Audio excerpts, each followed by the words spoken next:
वसुदेवसुतं देवं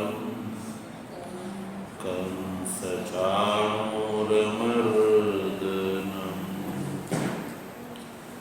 देवकी परमानन्दं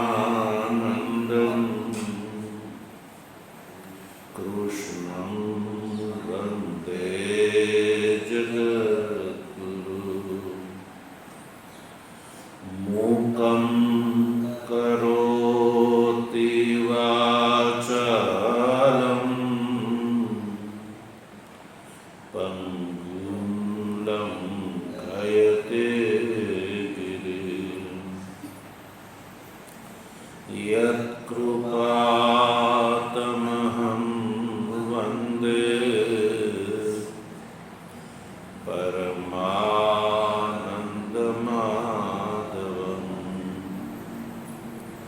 शङ्करं शङ्कराचार्यं केशवं बादरायणं सूत्रभाष्यकृतौ वन्दे भगवन्तौ पुनः ईश्वरो गुरुरात्मेति मूर्तिभेदविभागिने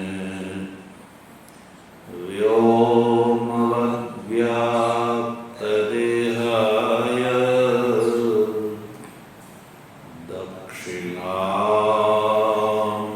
दक्षिणामूर्तये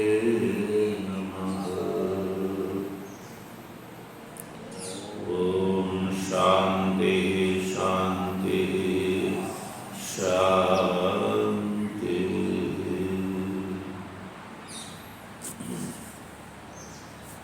तत्वजिज्ञासु सज्जनों, भगवाननी परमानुकंपाथी श्रीमद् भगवद गीताना सांख्य योग नामना बीजा अध्यायना 19मा श्लोकना विचारनो प्रारंभ આપણે કરી ચૂક્યા છીએ।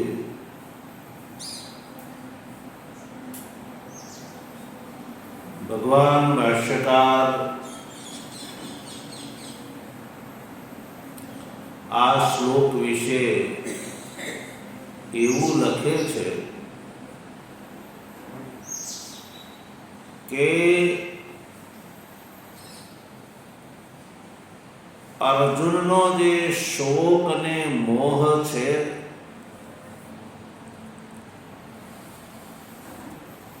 એ શોક અને મોહની નિવૃત્તિ કરવા માટે शोक ने मोह पूर्वकनो जे आ संसार छे एनुं कारण अज्ञान एनी निवृत्ति करवा माटे न केवल गीता शास्त्रम प्रवर्तकम क्या गीता शास्त्र ए ज प्रवर्तक छे एवो नथी तो आ उपनिषद पण आ वात करे छे। एटले गीता शास्त्रनी अने उपनिषद शास्त्रनी बंनेनी एकता छे। आज अर्थ ना साक्षीभूत बे मंत्रो भगवान श्री कृष्ण अहींया एनो उल्लेख करे छे। एटले गीता शास्त्र छे ए श्रुति मूलक छे, स्वतंत्र નથી। भगवान श्री कृष्णे कोई अलग संप्रदाय या विचारधारानी नवी स्थापना करी નથી. શ્રુતિમૂલક છે આ. એટલે કયો એતસ્ય અર્થસ્ય સાક્ષીભૂતે રીચૌ આનિનાય ભગવાન. ભગવાન શ્રી કૃષ્ણ અર્જુનની સમક્ષ બે ઋચા એટલે મંત્ર, ઉપનિષદના બે મંત્રો અહીંયા ઉપસ્થિત કરે છે. સાક્ષીભૂતે, કોની સાક્ષીમાં? કે શોક મોહાદિ સંસારનું જે કારણ છે એની નિવૃત્તિ ના અર્થમાં. એટલે ગીતા શાસ્ત્ર છે એ પણ શોક મોહાદિ સંસાર કારણની નિવૃત્તિ કરવા વાળું છે. તો એમાં પ્રમાણભૂત આ બે મંત્રો છે. સાક્ષીભૂતે નો અર્થ છે પ્રમાણભૂતે, પ્રમાણના રૂપમાં બે મંત્રો ઉપસ્થિત કરે છે.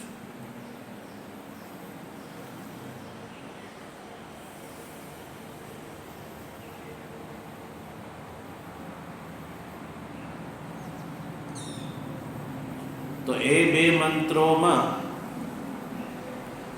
સર્વપ્રથમ જે મંત્ર છે એની સંગતિ ભગવાન બતાવે છે. આગળ જો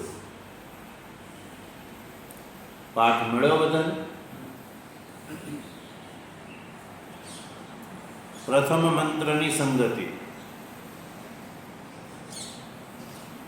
યત્તુ મન્યસે, અહીંયાથી ચાલશે. મળે ને પાઠ? યત્તુ મન્યસે યુદ્ધે ભીષ્માદયો મયા હન્યન્તે અહમ એવ તેષામ હંતા ઇતિ એષા બુદ્ધિ મૃષા એવ તે. ભગવાન શ્રી કૃષ્ણ પ્રથમ મંત્રને ધ્યાનમાં રાખીને સંગતિ બતાવે છે. ભગવાન કહે છે કે માનો યત્તુ મન્યસે, હે અર્જુન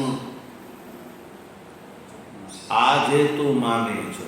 યત્તુ મન્યસે એટલે આ જે તું માને છો. શું માને છો?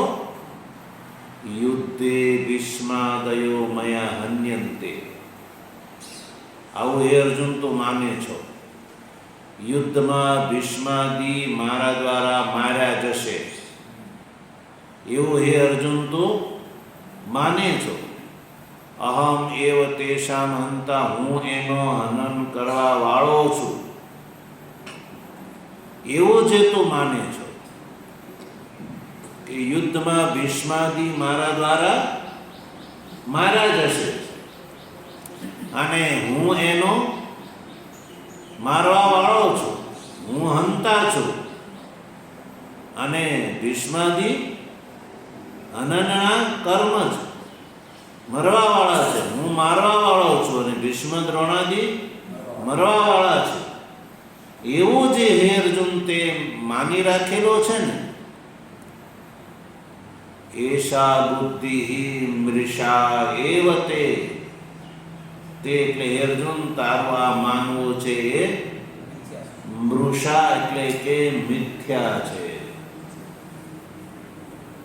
ભીષ્મ દ્રોણાદિ મારા દ્વારા માર્યા જશે અને હું ભીષ્મ દ્રોણાદિને મારીશ એવું આજે તારું માનવું એ બિલકુલ મૃષા એટલે મિથ્યા છે.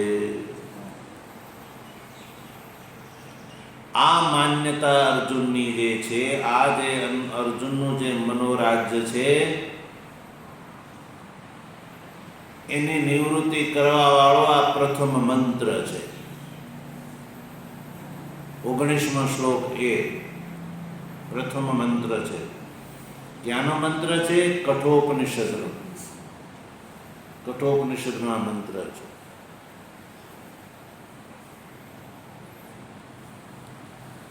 ભીષ્મ દ્રોણાદી મારા દ્વારા માર્યા જશે અને હું એને મારીશ. આવો જે હે અર્જુન તારું માનવું બિલકુલ મૃષા છે. તો પ્રશ્ન ઉભો થાય, સામાન્યતઃ પ્રશ્ન એ ઉભો થાય સજ્જનો કે અર્જુન યુદ્ધ કરશે તો અર્જુન યુદ્ધમાં ભીષ્મ દ્રોણાદિને બાણ દ્વારા મારશે. ભીષ્મ દ્રોણાદિ બાણ દ્વારા મૃત્યુ પામશે. આ જે મરવા અને મારવા વાળી જે ક્રિયા છે, ભગવાન કહે છે કે એ મૃષા છે, કલ્પના છે. કેમ એવું લાગે છે? મરવા વાળો અને મારવા વાળો આ જે બંને ક્રિયા છે એ તો પ્રત્યક્ષ નિબંધન છે, પ્રત્યક્ષ દેખાય છે. તો મૃષા કેવી રીતે? જે વસ્તુ થઈ રહી છે એને મૃષા કેવી રીતે માનવું? મૃષા એટલે ખોટી છે, મિથ્યા છે. ભીષ્મ દ્રોણાદિ મૃત્યુ પામશે, અર્જુન મારશે. અર્જુન કરતા ભીષ્મ દ્રોણાદિ કર્મ, તો એ તો પ્રત્યક્ષથી દેખાય છે. ભાઈ, પ્રત્યક્ષ પ્રમાણથી આ વાત દેખાય છે. તો આ અર્જુનની આ જે બુદ્ધિ મૃષા કેવી, એ તો બિલકુલ અયોગ્ય છે. કોઈનું મૃત્યુ થઈ જાય તો પાછળવાળા કેટલા બધા દુઃખી થાય છે. મૃત્યુ પામ્યા પછી એ વ્યક્તિ ક્યારેય જોવા મળતો, એની સાથે કોઈ વ્યવહાર થઈ શકતો, તો આટલી બધી સત્ય ઘટના જે છે એને મૃષા કેવી રીતે કહેવી? કોણ એવો વ્યક્તિ છે જે સંસારમાં એવું માનવા તૈયાર થઈ જાય કે આ વ્યક્તિ મૃત્યુ પામેલો છે, આ વ્યક્તિ મારવા વાળો છે? જે મારવા વાળો છે એ માને છે કે હું મારવા વાળો છું, મરવા વાળો જે છે માને છે કે હું મરવા વાળો છું. તો મરવા વાળો ને મારવા વાળો આ દેવબુદ્ધિ મૃષા કેવી રીતે? પ્રત્યક્ષ દ્રષ્ટ જે વસ્તુ છે એનો અપલાપ એટલે એનો ઇનકાર કેવી રીતે કરી શકાય? એને મૃષા કેવી રીતે કહી શકાય? એ અયુક્ત છે, અયોગ્ય છે.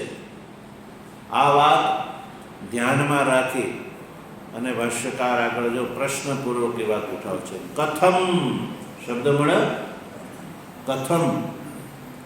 તો એ કથમની પાછળ આ વાત છુપાયેલી છે કે મૃષા કેવી રીતે? કથમ એટલે કથમ મૃષા, એને મિથ્યા કેવી રીતે કહી શકાય?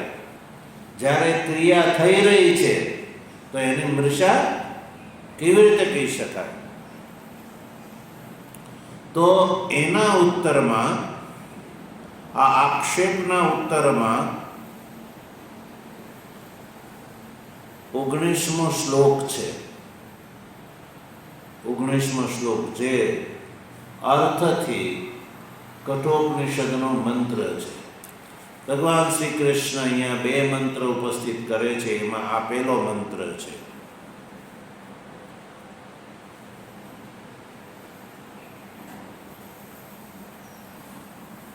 પરિહાર કરે છે, શંકાનો પરિહાર કરે છે. કઈ શંકા? કે ભાઈ પ્રત્યક્ષ મરતા અને મારતા આ ક્રિયા દેખાય છે, એ મૃષા કેવી રીતે? એ પ્રશ્નનો ઉત્તર છે.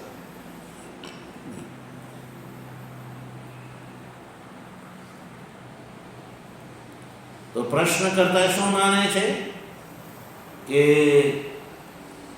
આ મારા દ્વારા મૃત્યુ પામશે અને હું એને મારીશ. આને જે પ્રમા જ્ઞાન સમજે છે ને એ અજ્ઞાની છે.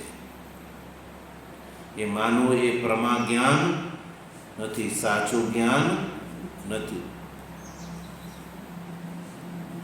પ્રત્યક્ષ છે ને એ અજ્ઞાનથી પ્રસૂત હોઈ શકે છે.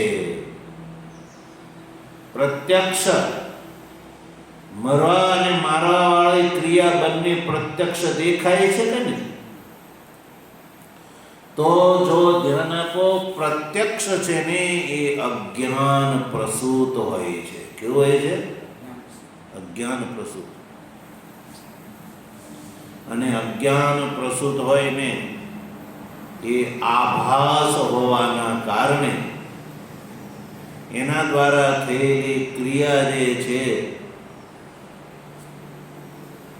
એ બુદ્ધિ ન પ્રમા, એ પ્રમા યથાર્થ જ્ઞાન નથી, એ મિથ્યા જ્ઞાન છે. પ્રત્યક્ષથી મરતા અને મારતા જોવા મળે છે એ અજ્ઞાન પ્રસૂત હોવાને કારણે આભાસ માત્ર છે, વાસ્તવિકતા નથી.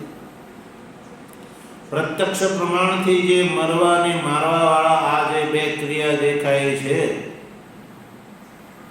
એ અજ્ઞાન પ્રસૂત છે. એટલે એ માનવું, એ બુદ્ધિ જે છે એ મૃષા છે, વાસ્તવિક યા પ્રમા નથી. જો જે વસ્તુ પ્રત્યક્ષથી દેખાય છે એ વસ્તુ પ્રમા છે, સાચી છે, એવું ક્યાંય જોવા મળતું નથી. જો એવું જ હોય કે જે પ્રત્યક્ષ જે દેખાય છે એ વાસ્તવિક જ છે એવું જો હોય તો બ્રહ્મ જ્ઞાન જે છે એ પણ વાસ્તવિક થવા લાગે. બ્રહ્મ જ્ઞાન, બ્રહ્મજન્ય જ્ઞાન, અયમ સર્પઃ ઇદમ રજતમ, એ જ્ઞાન જે છે એ જે કેવા છે? પ્રત્યક્ષ દૃષ્ટિ નથી. ઇદમ રજતમ, સામે રજત પડી છે, એ રજત જ્ઞાન કેવો છે? પ્રત્યક્ષ દૃષ્ટિ જ છે ને. અયમ સર્પઃ, રજ્જુની અંદર દેખાતો સર્પ છે એ પણ કેવો છે? પ્રત્યક્ષ દૃષ્ટિ જ છે ને. તો એવું થોડો છે કે પ્રત્યક્ષ દૃષ્ટિ હોય એ સાચું જ હોય એવું ખરું? તો પછી અયમ સર્પ જે છે રજ્જુની અંદર દેખાતો સર્પ કેવો ઠરશે? અને સુક્તિની અંદર દેખાતી રજત છે એ કેવી ઠરશે? તો સંસારમાં બ્રહ્મ જ્ઞાન રહે જ નહીં, તો બધાની યથાર્થ જ જ્ઞાન થવું જોઈએ. પણ એ શું છે? બ્રહ્મ જ્ઞાન છે. એટલે પ્રત્યક્ષ મૂલક હોવા માત્રથી એ જે બુદ્ધિ છે એ પ્રમા છે, યથાર્થ જ્ઞાન છે એવું કહી શકાય નહીં. એ વસ્તુને ધ્યાનમાં રાખીને ઉત્તર આપવામાં આવે છે. કથમ ના ઉત્તરમાં જો ય એનમ ઇતિ, ય એનમ ઇત્યાદિથી શ્લોક ઉત્તરના રૂપમાં. હવે આપણે શ્લોકનું ઉચ્ચારણ કરીશું. ય એનમ વેત્તિ હંતારમ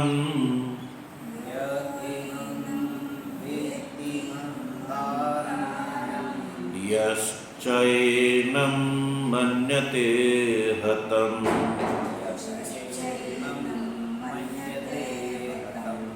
ઉભૌ તૌ ન વિજાનીતો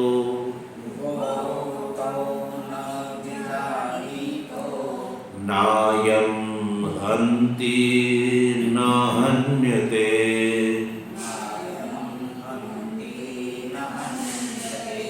ય એનમ વેત્તિ હંતારમ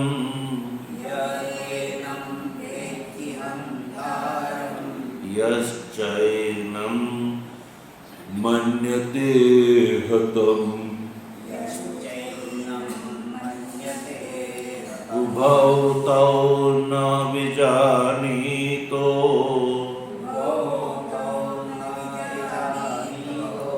નાયમ હંતિ ન હન્યતે.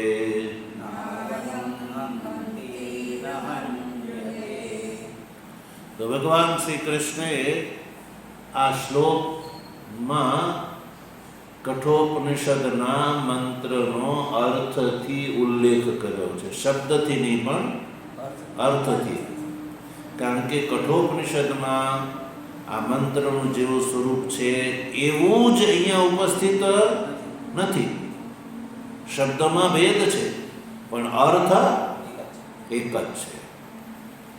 એટલે આ શ્લોકમાં ઉત્તર શું આપ્યો? જે કોઈ કહી શકે કે નહીં, ભીષ્મ દ્રોણાદિ મરતા દેખાય છે, અર્જુન એને મારતો દેખાય, એ બુદ્ધિ, એ માનું મૃષા કેવી રીતે?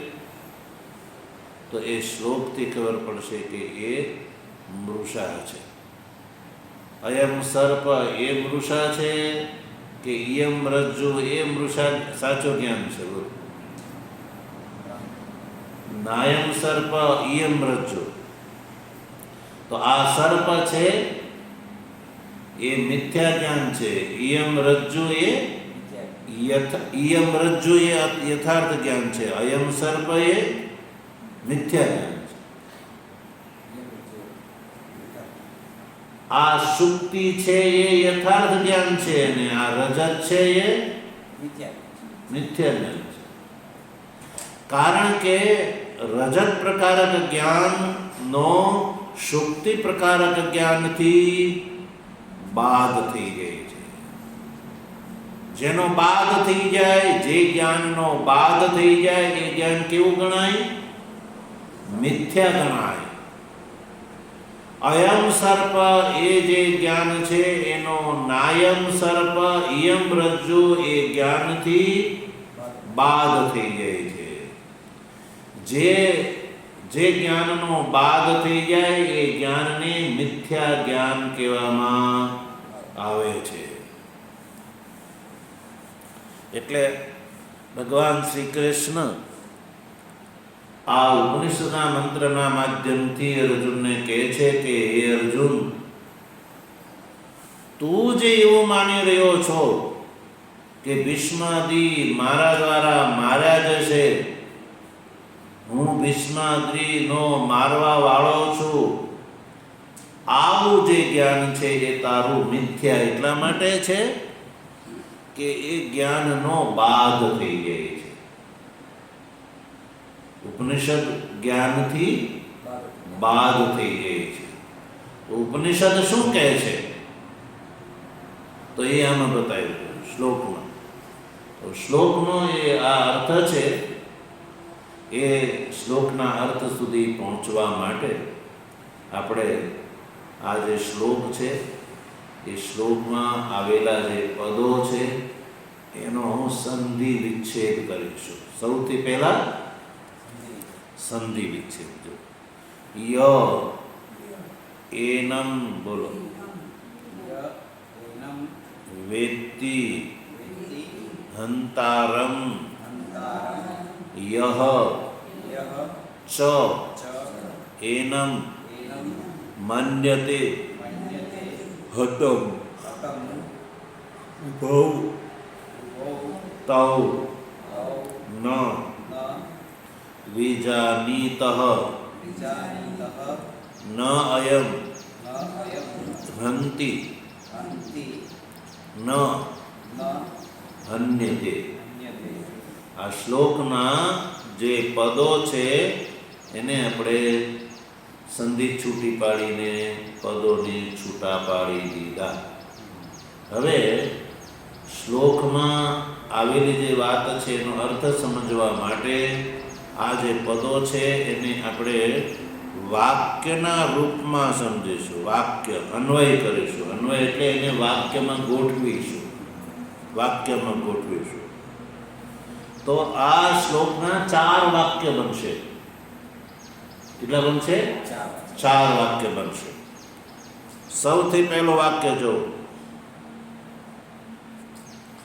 ય એનમ હંતારમ વેત્તિ, એવું બનાવશું વાક્ય. પહેલું વાક્ય કેવું કહેશું? ય એનમ હંતારમ વેત્તિ. શ્લોકમાં વેત્તિ પહેલા છે ને, પણ જ્યારે આપણે પદોને વાક્યક્રમમાં ગોઠવીશું તો વાક્ય બનશે પહેલું ય એનમ હંતારમ વેત્તિ, એ પહેલું વાક્ય બન્યું.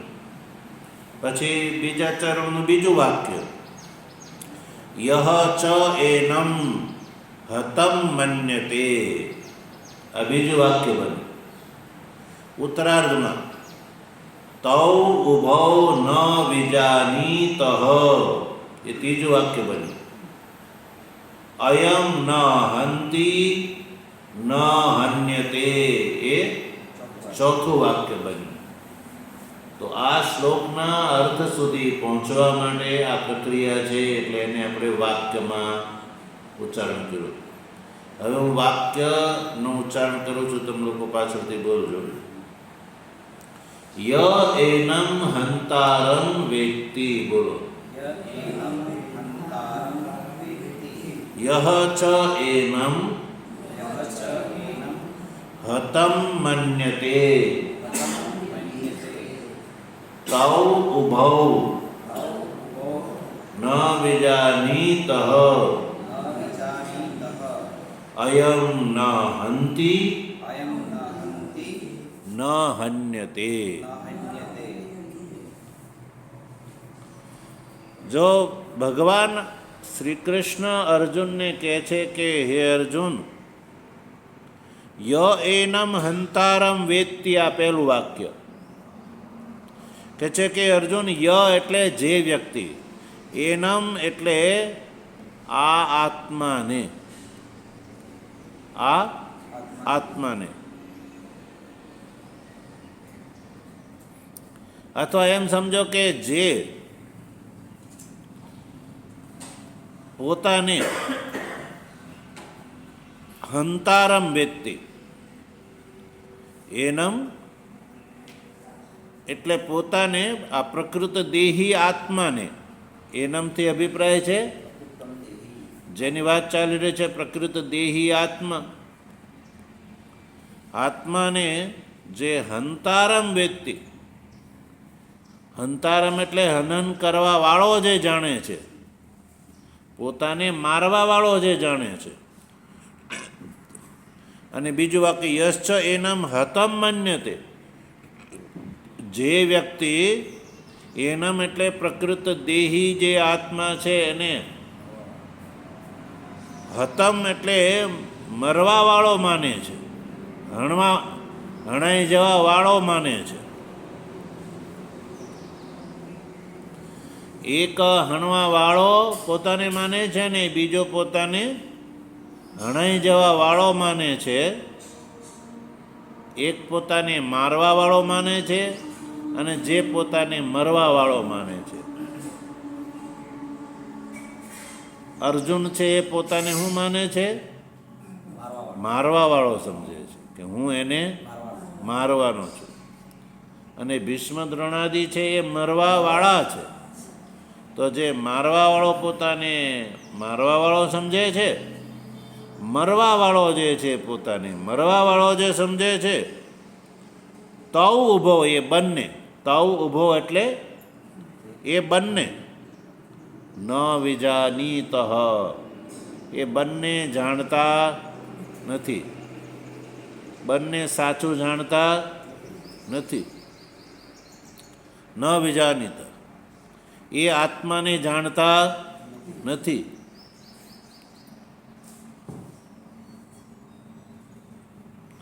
અવિવેકના કારણે એ આત્માને જાણતા નથી. કેમ? કેવી રીતે ખબર પડે?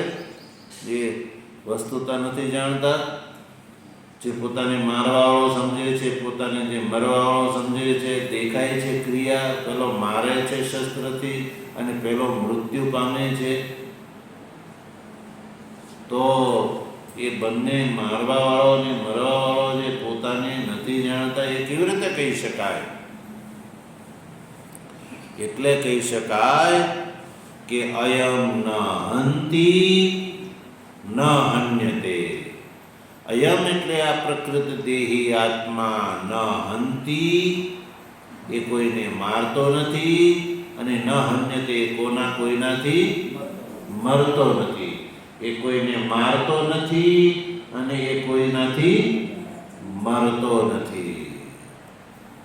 એટલે આ માનવું જે છે કે હું મારીશ, ભીષ્મ દ્રોણાદી મૃત્યુ પામશે, એ અર્જુનનું કથન મિથ્યા છે. ઉપનિષદના કથનની સાથે મેળ ખાતું નથી.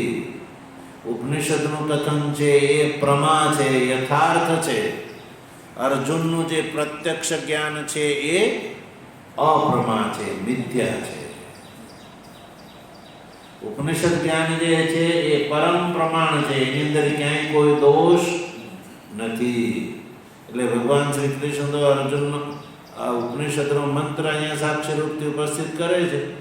એટલે ઉપનિષદનું જ્ઞાન જે છે એ બાધિત થતું નથી. પ્રત્યક્ષ જ્ઞાન જે છે એનો તો ગમે ત્યારે બાદ થઈ શકે જો સાચું ન હોય તો. એટલે એ બાધિત થઈ જાય છે. તો બાધિત થઈ જાય એ માન્ય ગણાય કે અબાધિત એ માન્ય ગણાય? બોલો.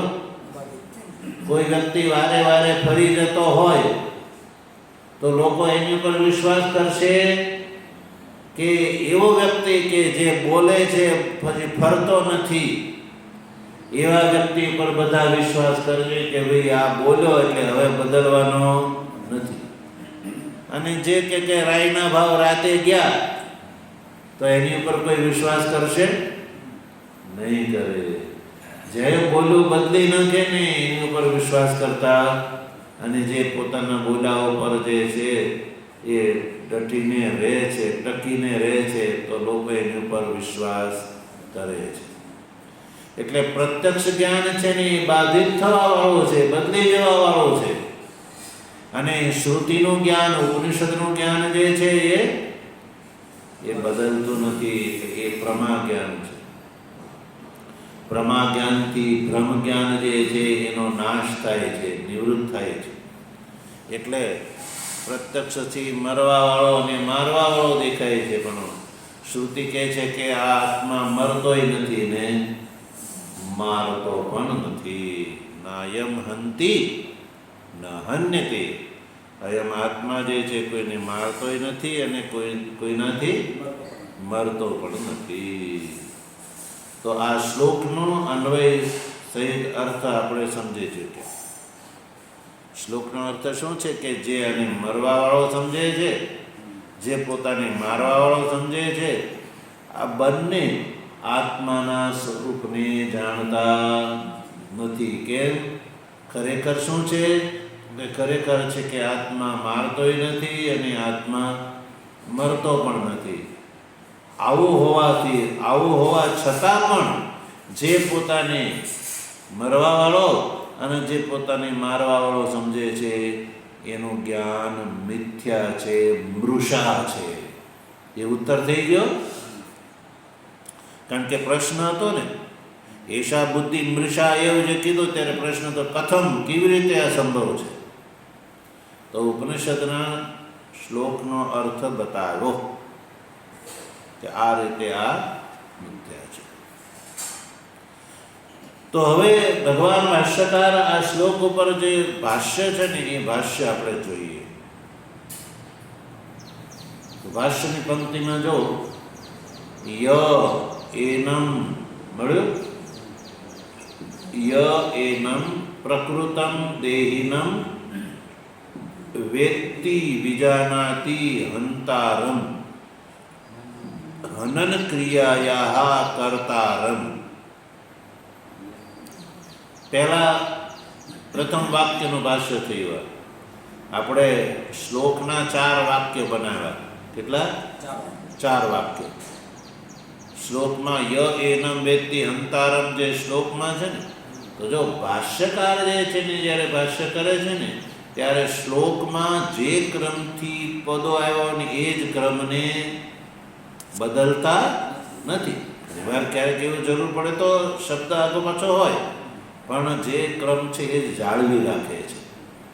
એટલે ય એનમ પ્રકૃતમ દેહિનમ વેત્તિ વિજાનાતિ હંતારમ હનન ક્રિયાયા કર્તારમ.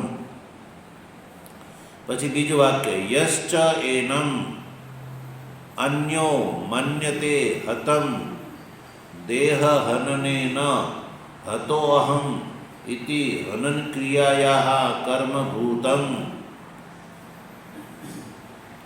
અહીંયા સુધી પૂર્વાર્ધનું ભાષ્ય થયું, શ્લોકના પૂર્વાર્ધનું ભાષ્ય થયું. હવે આ પંક્તિને આપણે સમજીએ. પંક્તિમાં જોજો ફરી, ય એનમથી, ય એનમ પ્રકૃતમ દેહિનમથી. ય એટલે જે વ્યક્તિ, મૂળ શ્લોકનો અર્થ પદ છે આ ય. પછી એનમ, એનમ જે પદ છે ને એ પણ મૂળ શ્લોકનો, એમાં જો લાઈટ હશે એ જે હા બોલ્ડ નહીં હોય, લાઈટ. તો એનમનો અર્થ છે પ્રકૃતમ દેહિનમ. એનમનો અર્થ છે આ એટલે જેની વાત ચાલી રહી છે એ. કોની વાત ચાલી રહી છે? પ્રકૃત. જે પ્રકૃત અહીંયા પ્રસંગમાં જેની વાત ચાલી રહી છે, કોની? દેહિનમ, દેહીની. દેહી આત્મા. દેહિનમ એટલે આત્માની. એનમ દેહિનમ. વેત્તિ, વેત્તિનો અર્થ છે વિજાનાતિ, જાણે છે. શું જાણે છે? હંતારમ. એટલે કે હંતારમનો અર્થ છે હનન ક્રિયાયાઃ કર્તારમ. હંતારમ પદનો અર્થ છે હનન ક્રિયાયાઃ કર્તારમ. તો ટોટલ અર્થ થયો, શ્લોકમાં શું પદ છે? ય એનમ વેત્તિ હંતારમ. પણ ભાષ્યથી સ્પષ્ટ શું થયું કે આ પ્રકૃત દેહી આત્માને જે હનન ક્રિયાનો કર્તા જાણે છે. સમજાણું? પ્રકૃતમ દેહિનમ વિજાનાતિ હનન ક્રિયાયાઃ કર્તારમ. એ ભાષ્યકૃત અર્થ થયો કે પ્રકૃત એટલે પ્રકરણપાતી, જેની વાત ચાલી રહી છે એ દેહી, દેહો અસ્ય અસ્તિ દેહી આત્મા. આત્માને હનન ક્રિયાયા કર્તારમ બીજાનથી, હનન ક્રિયાનો જે કર્તા, હનનની જે ક્રિયા થઈ રહી છે, કોઈ વ્યક્તિ કોઈને મારી રહ્યો છે તો એ મારી રહ્યો એ એક ક્રિયા છે. શું છે? ક્રિયા છે. એ ક્રિયાનો કર્તા કહેવાય છે. એટલે જે આત્માને હનન ક્રિયાનો કર્તા, કુવાડાથી કોઈ કાપી રહ્યો હોય તો કાપવાની, કુવાડા દ્વારા કાપવાની જે ક્રિયા છે એ ક્રિયા આપમેળે થાય છે. પણ કોઈ એ કુવાડો પકડીને કાપવા વાળો હોય છે તો એ કાપવાની ક્રિયા વાળો એને કર્તા કહેવામાં આવે છે. એટલે આત્માને જે હનન ક્રિયાની જે હનન ક્રિયા છે એનો કર્તા જે વિજાનતી એટલે જાણે છે. એક વાત થઈ. યશ્ચ એનમ મન્યતે હતા. બીજો, યહ ચ એટલે જે બીજો, એનમ એટલે આ જે આત્મા છે. એનમનો અર્થ અહીંયા પહેલા પ્રકૃતમ દેહિનમ છે ને એ અહીંયા લઈ આવવાનો છે. એનમનો અર્થ પહેલા શું કર્યો? હા, તો અહીંયા બીજી વાર એનમ શબ્દ આવ્યો ને તો ભાષ્યકાર એનો અર્થ ન કર્યો, કારણ કે એકવાર અર્થ થઈ ગયો છે. એટલે યશ્ચ એનમ, એનમ એટલે પ્રકૃતમ દેહિનમ. અન્ય બીજો વ્યક્તિ, મન્યતે હતમ. બીજો વ્યક્તિ જે પોતાને માને છે. હતમ, હતમ એટલે હું હણાઈ ગયો. દેહ હનને ન હતો અહમ. દેહના હનનથી હું મૃત્યુ પામ્યો. એવી હનન ક્રિયાયાઃ કર્મભૂતમ. હનન ક્રિયાનો કર્મ એક છે, હનન ક્રિયાનો કર્મ, અને એક છે હનન ક્રિયાનો કર્તા. તો જે હનન ક્રિયાનો પોતાને જે કર્તા માને છે અને હનન ક્રિયાનો જે પોતાને કર્મ માને છે. કર્મ માને એટલે પોતાને હું મરી જવા વાળો માને છે, અને કર્તા એટલે પોતાને મારવા વાળો માને છે. તૌ ઉભૌ ન વિજાનીતો. તૌ એટલે આ બંને, પોતાની હનન ક્રિયાનું કર્તા અને હનન ક્રિયાનું કર્મ જે માને છે, તૌ ન વિજાનીતો, એ વસ્તુતઃ જાણતા નથી. ન વિજાનીતો નો અર્થ કર્યો ન જ્ઞાતવંતો. એ બંને આત્માને યથાર્થ રૂપથી જાણતા નથી. ન જ્ઞાતવંતો એ બંને આત્માને જાણતા નથી. કેમ? અવિવેકેન આત્માનમ ન જ્ઞાતવંતો. એમ અવિવેકના કારણે આ બંને આત્માને જાણતા નથી. છે ને? કેમ નથી જાણતા? અવિવેકના કારણે. વિવેક નહીં હોવાના કારણે નથી જાણતા.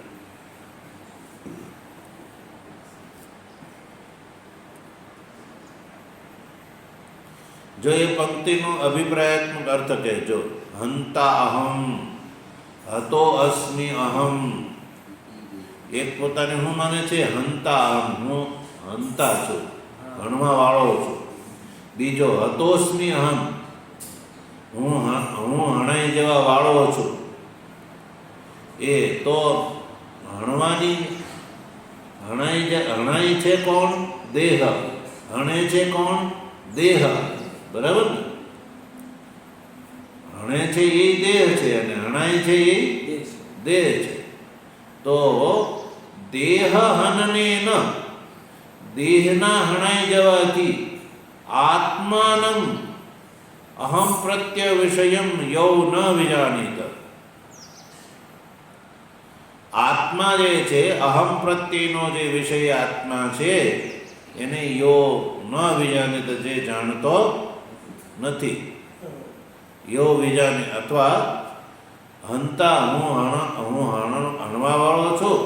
હતોસ્મ્ય હમ, હું હણાઈ જવા વાળો છું. દેહના હણાઈ જવાથી પોતાને હણવા વાળો અને દેહના હણવાથી પોતાને હણવા વાળો અને દેહના હણાઈ જવાથી પોતાને હણાઈ જવા વાળો જે આત્માને માને છે, અહમ પ્રત્યે વિષય આત્માને જ જાણે છે. યો વિજાનીતા, આવું જે જાણે છે. તૌ આત્મ સ્વરૂપ અનભિજ્ઞૌ, એ બંને આત્માના સ્વરૂપને યથાર્થ રૂપથી જાણતા નથી. એટલે જે પોતાને કરતા સમજે છે, પોતાને જે કર્મ સમજે છે, એ બંને આત્માને જાણતા નથી.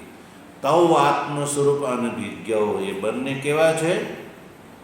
આત્મ સ્વરૂપના અનભિજ્ઞ છે. આત્માને વસ્તુતઃ જાણતા નથી, અનભિજ્ઞ છે.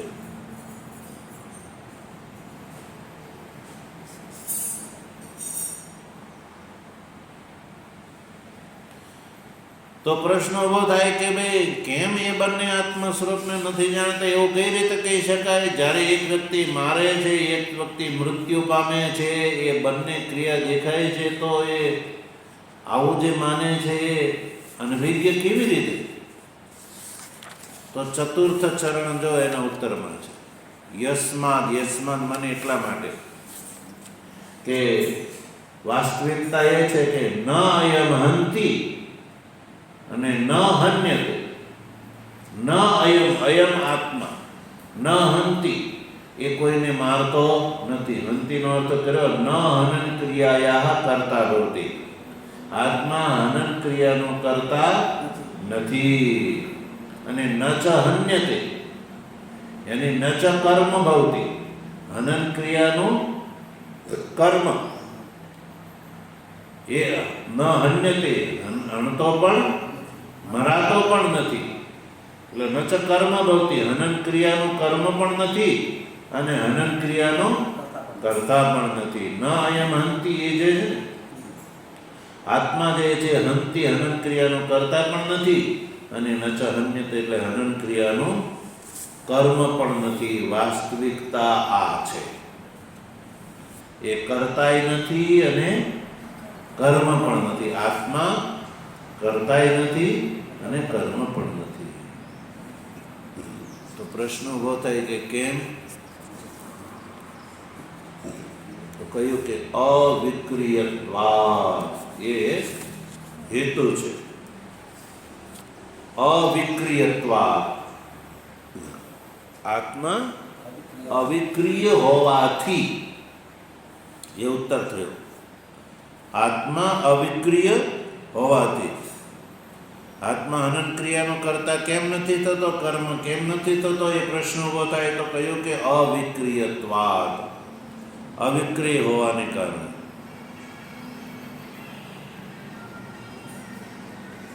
હંત્રિત્વ અને હતત્વાદી જે વિકારો છે, હંત્રિત્વ અને હતત્વ એ બે કેવા છે? વિકાર છે. હંત્રિત્વ અને હતત્વ એ બે કેવા છે? વિકાર છે. હંત્રિત્વ અને હતત્વ, મરવા વાળો અને મારવા વાળો, એ બંને કેવા છે? વિકાર છે. વિકાર. હંત્રિત્વ અને હંત્રિત્વ એ વિકાર છે. અને વિકારા આત્મની નાસ્તિ, આત્મા નિર્વિકાર છે. નિર્વિકારે આત્માની વિકારા કથમ સ્યુઃ, કેવી રીતે સંભવ છે? નથી સંભવ. આત્મા કારણ કે અવિક્રિય હોવાને કારણે એની અંદર આ બંને વિકાર હોઈ શકે નહીં. બંને વિકાર છે. હંત્રિત્વ અને હતત્વ આદિ બધા એ શું છે? વિકાર છે. એટલે આ વિકાર નિર્વિકાર આત્માની અંદર સંભવ નથી. એટલે આત્મા હનન ક્રિયાનો કરતાય નહીં અને હનન ક્રિયાનો કર્મ પણ નહીં. કેમ? જો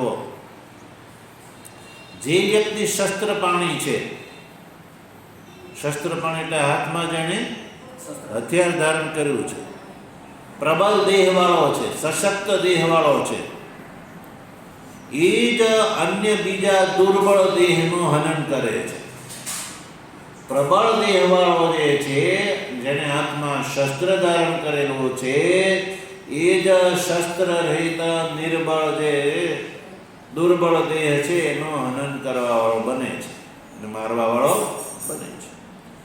અને જે દુર્બળ દેહ છે, દુર્બળ દેહ છે, એ જ પ્રબળ દેહ દ્વારા, પોતાનાથી ભિન્ન પ્રબળ દેહ દ્વારા અન્ય મરે છે, એ જ મરવા વાળો બને છે. દુર્બળ દેહ વાળો છે મરવા વાળો બને છે, પ્રબળ દેહ વાળો છે મારવા વાળો બને છે.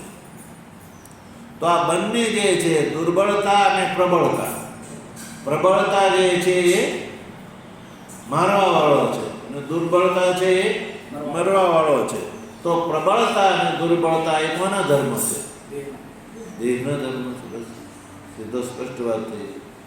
એ બેઉ એ દેહના ધર્મો છે. એટલે દેહ ધર્મ હોય હંત્રિત્વ હતત્વ. પરંતુ અવિવેકી જે છે એ આ બંનેને આત્માની અંદર આરોપિત કરે છે, આત્મામાં આરોપ કરે છે. અવિવેકી જે રીતે દેહના ધર્મો છે,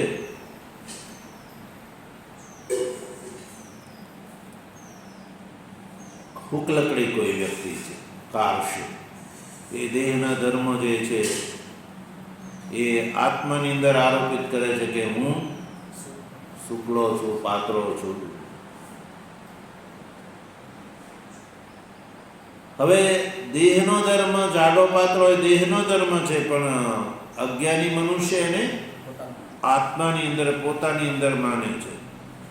વ્યાધિગ્રસ્ત વ્યક્તિ જે છે એ દુબળો પાતળો થઈ જાય તો એ મૂળતાને કારણે પોતાની અંદર માને છે, આત્મામાં માને છે. એવી જ રીતે પ્રબળ દેહવાળો જે છે માને છે, દુર્બળ દેહવાળાને કહે છે કે હું મારવા વાળો છું. દુર્બળ દેહવાળો એવું માને છે કે હું આ પ્રબળ દેહ દ્વારા મરવા વાળો છું. તો પ્રબળતા, દુર્બળતા અને મારવાની ક્રિયા અને કર્મ એ બંને દેહના ધર્મો છે, આત્માના ધર્મો નથી. આત્મા નિર્વિકાર છે. એટલે ભગવાન શ્રી કૃષ્ણએ આ મંત્રને ઉપસ્થિત કરી અને અર્જુનનું જે માનવું જે છે એ મિથ્યા છે એ સાબિત થઈ ગયું.